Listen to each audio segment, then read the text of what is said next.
Hello everyone, welcome back to my channel physical. আজকে আমি চলে আসছি তোমাদের সামনে আরেকটি নতুন পজিশন নিয়ে, এই পজিশনটির অ্যান্সার ডিসকাস করার জন্য। তো তোমরা আগে পজ করে ভিডিওটি দেখে নিও, পজিশনটা আগে ভেবে নিও, তারপর আমার অ্যান্সার সাথে মিলিয়ে নিও। ব্ল্যাক টু প্লে, কি কি মুভ হতে পারে এখানে দেখো। প্রথমে আমরা দেখবো চেক, সেটা ওয়ার্ক না করলে ক্যাপচার। তো চেক বলতে queen d 2, queen c 1, queen e 2, queen e 1, queen d 3, queen d 4, এতগুলো চেক আছে। অলসো কুইন F3, এতগুলো চেক আছে এই পজিশন। কিন্তু আমরা দেখতে পাচ্ছি এমনিতেই যে মোস্টলি সমস্ত চেকই কাজ করছে না। যদি কুইন F3 দিই, পন ইন্টু কুইন হয়ে যাবে। যদি কুইন সি 1 দিই, কিং ইন্টু সি 1। যদি কুইন ডি 2 দিই, কিং ইন্টু ডি 2। ওকে, যদি কুইন ডি 3 দিই, পন ইন্টু ডি 3 বা হ্যাঁ, পন ইন্টু ডি 3।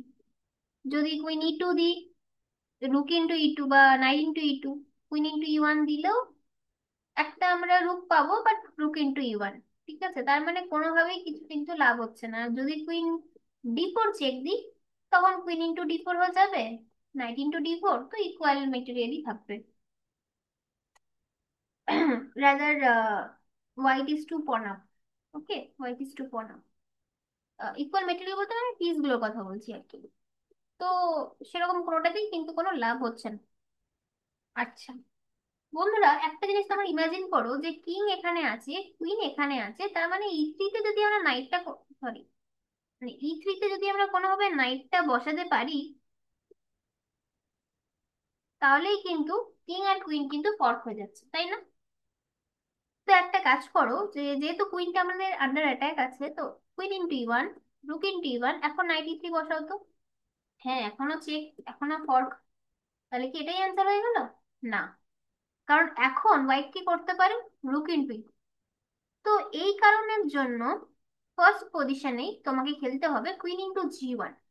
তুমি একটা রুক পেলে, স্বাভাবিকভাবেই হোয়াইটকে কুইন ক্যাপচার করতে হবে, নইলে তুমি কুইনটা সরিয়ে নিতে পারবে। এখন নাইট ই 3, কিং সরবে, নাইট ইন্টু কুইন। এখন দেখো আমরা কিন্তু একটা রুক আপ, আমাদের দুটো রুক আছে, হোয়াইটের একটা রুক আছে। ওকে, তাহলে আমাদের পজিশনটা ছিল এইরকম।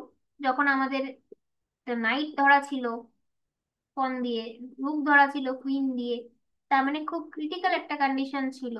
কিন্তু খুব সুন্দরভাবে আমরা ট্যাকটিক্সটা সলভ করার মাধ্যমে বুঝতে পারলাম যে অ্যাকচুয়ালি আমাদের দুটো পিস ধরা থাকলেও ব্ল্যাক ব্ল্যাকই লাস্টে কিন্তু জিতছে।